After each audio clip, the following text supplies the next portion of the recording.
Hey guys, welcome back to my channel. Today we're going to be doing our first episode of the TBR prompt jar challenge. So one of my goals this year is to venture outside of my comfort zone as far as reading some, and also to read a lot of books that I've had on my shelves for a long time, which is majority of my books. So I saw a lot of people do the TBR jar, where they put all of their unread books in a jar and they pick a couple every however often they want to do it and they read them. And while that is a really cool idea, I have a lot of books. I'm not going to sit there and handwrite every single book. Also, I am a mood reader, so to give me a little bit more freedom, I've also seen people do TBR prompt jars, and I thought that was a way better idea. So I have a basket. I don't have a jar, but you get the idea. And I have like 100+ little prompts in here, and I thought this would be a really fun way to read books that I've had on my shelves for a long time. So I'm gonna pick maybe like 4. I don't know, that's really being nice. I actually, if I'm admitting this, I tried to make this video like 2.5 months ago, and the 4 prompts just sat on my table and I just never really got to it with the end of the school semester and finals, and then just like all kinds of things. I just didn't actually get around to doing it, so I threw the prompts back in here. And we're gonna try this again. So this is like take 2, but episode 1, you know, confusing, but we got it. So we're gonna go ahead and pick the first prompt and pick a book on my shelves that fulfills it. You know, I do own a lot of ebooks too, and then I also have Kindle Unlimited, but again, I'm trying to veer away from the ebooks for a while and try to actually read my physical books. So that being said, this is just going to be books that I own physically and have in my library right now. So for the first prompt, I'm gonna pick some random ones. I really want to mix them up because I felt like I was practicing just for funsies and I kept pulling the same ones. So I'm gonna try to mix them up. So the first prompt is going to be a book with a character with a family member's name. And you guys are just gonna have to trust me because I really don't think my camera's gonna want to focus on it. That sounds interesting. Let's go see what we can find. So thinking about my family members' names, I have a Kelly, I have an Aiden, I have a Cindy, but the one that popped out to me, and then I did a quick Google search of some of these names, and I do own a book. My grandfather's name is James, and I do own, if I can get it out of here, I do own James and the Giant Peach, which I've always wanted to read. So we will be reading James and the Giant Peach for this prompt. Okay, the second prompt we're gonna pick will be, let's see, a book that revolves around royalty. I feel like that's a lot of the fantasy books I own, so that could be really fun. I have a few ideas in mind already, so we'll go ahead and take a look, but I'm thinking fantasy. So as far as royalty goes, I'm really leaning towards a fantasy book because I feel like a lot of fantasy books are royals, whether it's like, you know, everyday like kings, queens, and princesses, or it's like fairies or any kind of mythical creature. So I have quite a few books that are based off that, obviously, but I want to read one that is kind of summer vibes and like outdoorsy. And also I own a lot of book of the month books that I haven't read, and I feel like a lot of them tend to be like YA royalty fantasies, and I have one in mind, so let's get it. The book I have in mind, ignore my fishy, he needs to be cleaned, but the book I have in mind is Dragon Fruit. So let me go ahead and get it down.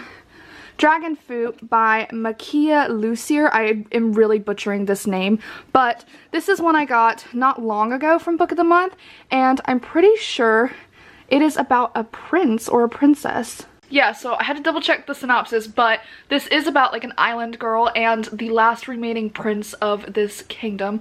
So I think it sounds really fun. Honestly, I remember when I got this book, it kind of sounded like the plot of One Piece, the anime. I know it's not that, but it kind of gave that vibe. So very summer islandy vibes, and I think this would be a really fun one to read for that prompt. The third prompt is going to be a nonfiction book. That's so fun. I actually just read a nonfiction book, but I am in a sciencey mood, So let's go ahead and look for that too. Okay, so nonfiction, I'm sitting in front of my nonfiction. Maybe I'll show you guys, but I actually just read a nonfiction and I'm currently looking for grad schools right now, so I've kind of been in the sciencey mindset. So I think I'm gonna pick like a nonfiction that's sciencey, you know, for what I like. And there's one that I've been wanting to read for a while now, and so I think I'm just gonna pick that one because I'm in the mood for it. But that's called Sex in the Sea, and you know, reproduction in general is such a magnificent and crazy thing, but in marine ecosystems it's kind of wild. So I've always wanted to read this. I want to study a lot of marine organisms, so I think this is going to be a really good time to read this. The last prompt we're going to go ahead and pick, and it looks like it's going to be a book with a number in the title. I have one book specifically in mind for that because I think it's the only book I probably have that has a number in the title, but I have an Excel spreadsheet, so I'm gonna go ahead and get on my computer and see, you know, Command F function and see what books have numbers in them, but I'm thinking one specific one, so let's go ahead and find it. So as far as numbers go, I did a brief like Google search and I actually own a lot of books that have numbers in them, so let me show you guys some of them and then I guess I'll kind of feel the vibe of which one I want to read for this prompt. So the first one I immediately thought of was I Am Number 4, but I also have The Fifth Wave, so those are more like young adult sci-fi. I do have a couple thrillers that have numbers, so I do own The Woman in Cabin 10, which I have not read yet. And I do have a lot of fantasy that have numbers. They're just not necessarily like typed out. But I mean, I have One Dark Window and Two Twisted Crowns. I just read those though, which really sucks because that would go perfectly for this prompt.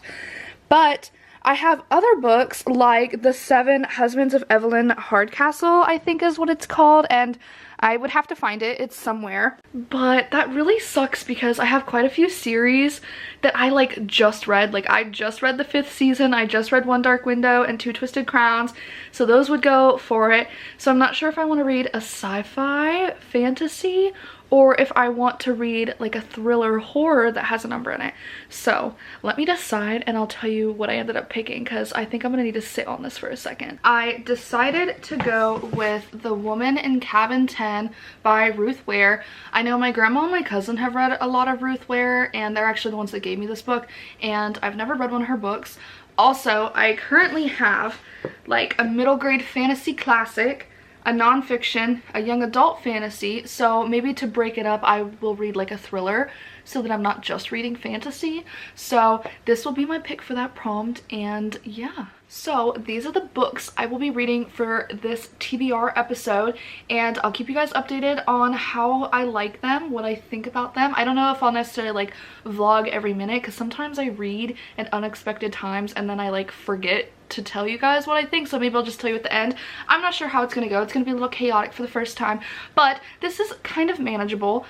Before, when I attempted this, I had picked some really fat books, and I think that's what kind of like wore me down with it, but these look pretty reasonable and they're all ones that I'm very interested in right now, and I'm kind of on a reading kick. I do have to read a book for a book club, and I am in the middle of quite a few different books personally, so I think I may finish a couple of those and then start this, but at least I have some books now that I'm very excited to read. But I will keep you guys updated, and yeah. Hey guys, so it's been like a week or so since I filmed the intro to this video and I picked all my prompts, but I wanted to give you guys an update. I decided not to do vlog style because I've been reading so many other books and I am just really forgetful at giving you little tidbits while I'm in the middle of a book. Plus, I'm updating you because I've read 2 of the books for this video and I read them both in like a sitting, so there wasn't really any time for me to update you guys, so I'm going to tell you about them now. But the first book that I finished at like 2 a.m. yesterday, and that was The Woman in Cabin 10 by Ruth Ware, and this is my first Ruth Ware book, and I've been kind of scared to read one of her books because I've heard you either hate her or love her, but yeah, I didn't hate it, but I didn't love it, so maybe I'm like a weird middleman. But in this book, we're following a reporter named Lo Blacklock, and she writes for a magazine company called Velocity. And in the very beginning of the book, she gets burgled. and I giggle every time I say the word burgled because it's just so silly. But her flat gets broken into and she's very traumatized from the incident, and less than 48 hours later she needs to take the place of her boss on a cruise, basically. And so she is going on the maiden voyage of the Aurora Borealis, and they go on this cruise through the fjords and stuff, and she's supposed to basically be there to write about it. You know, it's maiden voyage, she needs to make an impact. And while on the boat, the first night she's there, she wakes up in the middle of the night and hears a splash and a scream, and she runs out to her balcony door and sees a woman floating down into the sea.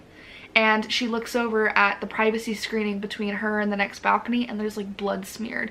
And so she's like, what the heck? She obviously reports it, and they're like, ma'am, everyone is accounted for on the ship, and the person that was supposed to be in cabin 10 wasn't able to make the trip, so there's no one in that cabin.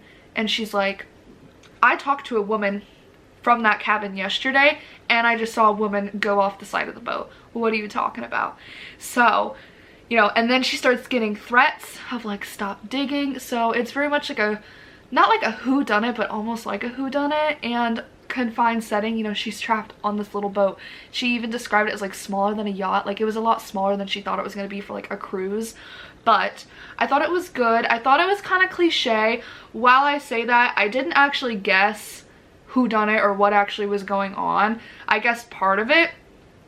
But even so, I still thought the plot was kind of cliche, and the writing at first, I was just like, and honestly, I found the main character to just be a little like, not dramatic, but she was just so stupid. I don't know.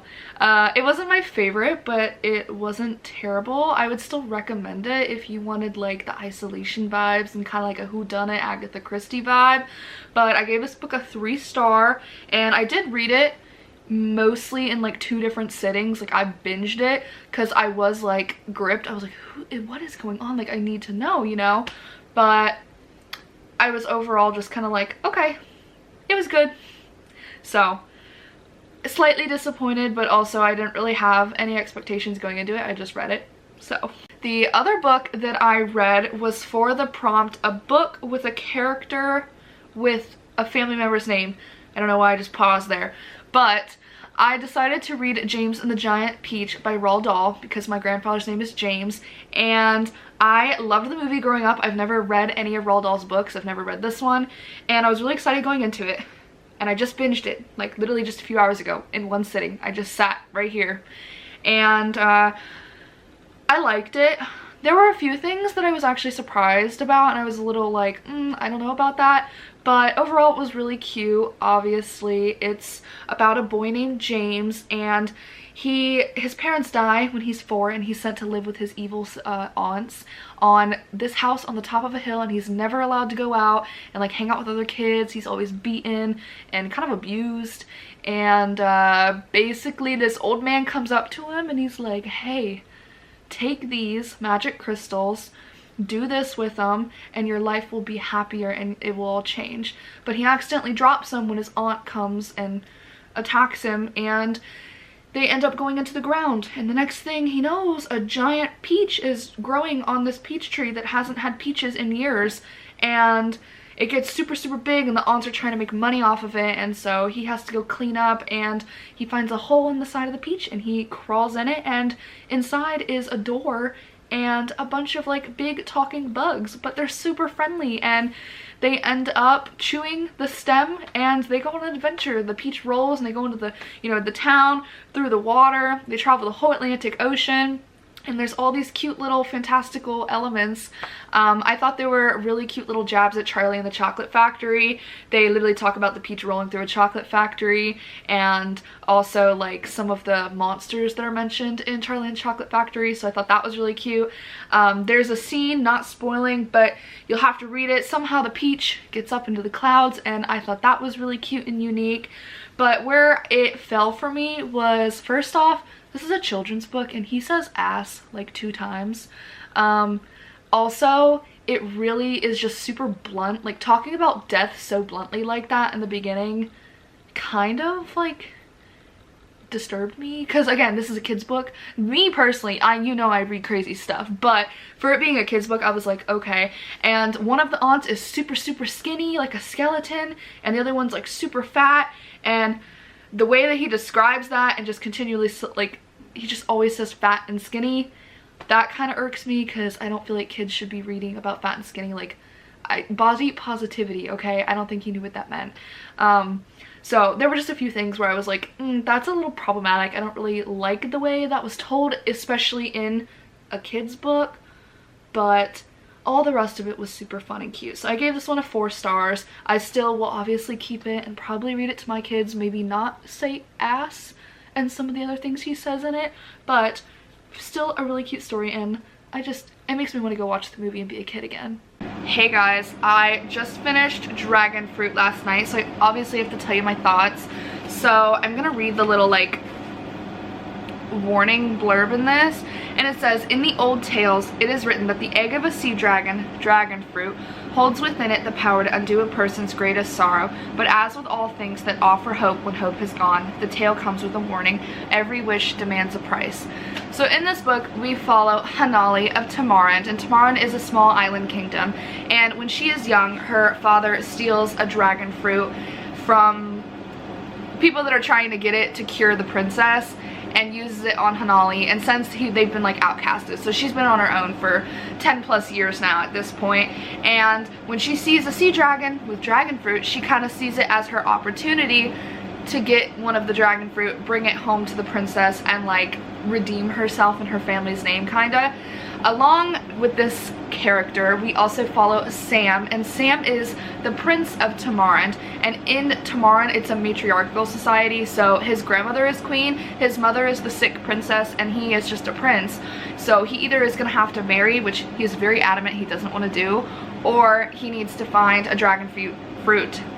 Lordy day, y'all, let me tell you, I have been tongue-tied all day. Anyway, he needs to find a dragon fruit to cure his mother. So they end up running into one another, old childhood friends reunited, and for the first time Sam feels hope when Hanali shows up, and thus begins their little journey of trying to find a dragon fruit. I just can't today. Thus begins their journey to try to find a dragon fruit to cure his mother and save Tomorrowland's royal, you know, whatever. So I read this for the prompt of read a book set around royalty. This book did it. I have some thoughts on it, to be honest. Let's start with the good. So it was really easy to read. Like, first off, the font, like, I don't know if you can see that. It's like pretty big for a book, I'm not gonna lie. Like, it was big font. And it read like super fast, so every time I sat down to read it, I was reading it. Like, I think it was just the writing was easy, and there was also a couple elements that I really liked. Like, okay, the whole plot and like story had like promise, right? Like, it could have been so good. There's also like these tattoo creatures that they get, and it can like come off their body and come to life, and they're like little companions with a little magic. I liked that. It was really cute and unique. I didn't really explain it too much, but I did like that. But okay, my issues with these books. First off, this is marketed as a romantic fantasy. I'm not getting it. There's no romance in this. There's like hee, you know, we're old childhood friends getting back together, but it's not. If that's what the author was trying to go for, they did not portray that at all. So I don't know why it was listed as a romantic fantasy. If anything, this would be like young adult, new adult fantasy. That's it. Like, there was not romance in it. Second, as much as I liked the whole premise of the book, it just fell so flat. Like, I did not care about any of it. I was reading it and I just didn't care. I didn't care about any of the characters. Like, I liked Hanali and I liked Sam, but it didn't really go much in depth like with them as a person and their journey, and just like, I don't know, I'm usually not, I guess I am, like, I like good characters. If you don't like the characters in the book, then you need to have a plot line, and I felt like there was not plot in this book. Like, yeah, they're trying to get a dragon fruit to cure the princess, but that's it. And it's like, all of a sudden in like 2 pages, the whole story's wrapped up and it's over. And it's like, oh, great, okay. I have to look at like my little review because honestly I'm already forgetting what this book even did. I needed the plot to be more developed and I needed characters that I like. Like if you don't have good characters, at least have a good plot, and it didn't have either. So as much as I like wanted to love this because of the cover and the premise and the sea dragons, and you know I love dragons, it was so meh and disappointing, honestly. Like it had so much promise, so I gave it a 2 stars, and I feel kind of guilty doing that, but I don't feel like it was 3-star worthy because it clearly irked me a little bit.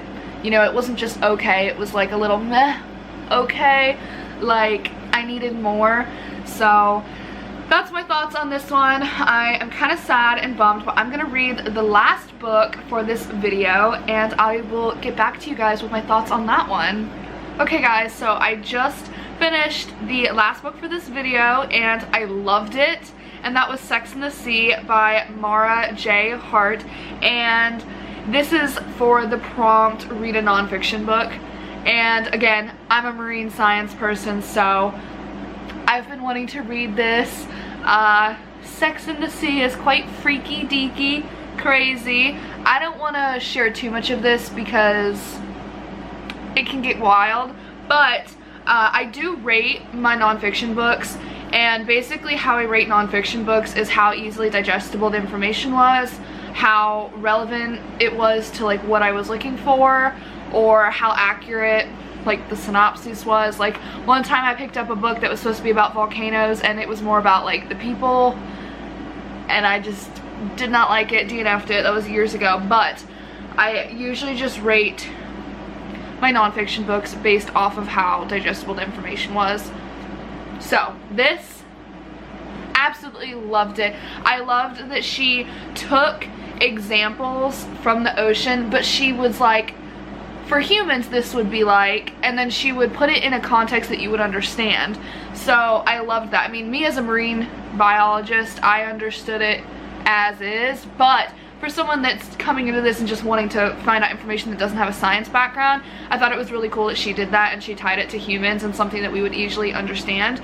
I also loved how, and I've noticed a lot of nonfiction marine books do this because unfortunately we live in a world where unless you can relate the information to humans and humans' survival, people don't care because we're very selfish. So she does talk a lot about, towards the end of the book, like how reproduction in the ocean is being affected by humans, all of these other issues that humans are causing that are affecting populations, like overfishing is, you know, causing sex ratio skews in the ocean, so we're having more females or more males and it's causing a decline in the population, like directly but indirectly. So I really like that she brought a lot of this up. And then at the end, like the last chapter and a half or so, is all about remediation and how efforts are being put into place to actually help save our planet. So we have like the marine protected areas, we have all these different nonprofit organizations, we have actual like big organizations. Fishermen in different countries are, instead of catching the fish and getting money that way, they're just creating a tourist attraction around them. So, you know, fish are actually worth more alive than they are dead, so they're getting more money being tourist fishermen, you know, showing people, you know, oh, this is like where these sharks breed, instead of actually catching and killing the sharks. So I really liked that. The ending brought it all full circle of like, this is what we can do to help, being that we're ruining everything. So I did really like that. And after she introduced like each little species she talked about, she did kind of mention like at least one thing that is causing declines or affects them. So I liked that. And she had it broken up into like the before sex, the actual act, and then after sex. Like, I really liked it. She was really funny, lots of very vulgar jokes in it, but again, this is science, so it's a thing, like it happens. People think it's such a dirty thing, but it is how we're all here, isn't it? So I loved it. Again, marine creatures are like my thing. This book had me laughing. This book also had me crying though, because I just feel like we're just ruining everything, and people really should just take a backseat to their own lives and look at the world for once. And it's just sad, and I really hope we can fix it. We're never gonna get back to where we used to be, but maybe we could try to get there. But yeah, so I did really like this book, and it was probably my favorite one I read for this video, honestly, because I just have not been vibing with any of the books, and I've said that in like every video so far this year. But yeah, definitely a really good book, and if you're not a science person, you should pick it up because it was so funny and relatable, and they even made it like little scenarios of like, it was just really funny. Like, I'm not gonna spoil it, but if you are ever interested in sea creatures and things like reproduction, it's actually so cool. So I would check it out because there's all different kinds. So yes, I loved this book. Definitely pick it up. So that kind of wraps up this whole video, my first episode of the TBR prompt jar challenge, and I had a lot of fun doing this. It definitely took me out of my comfort zone because, again, I read books that have been on my shelves a long time, which is a goal of mine. I've read books I wouldn't normally read, which is a goal of mine. So this is definitely going to be a continuing series that I'm going to do, and I am really excited for the next one. I hope you guys enjoyed. If you guys have read any of these books, let me know. If you guys had other book ideas on your shelves that fit any of these prompts, let me know, and I will definitely see you guys in the next one.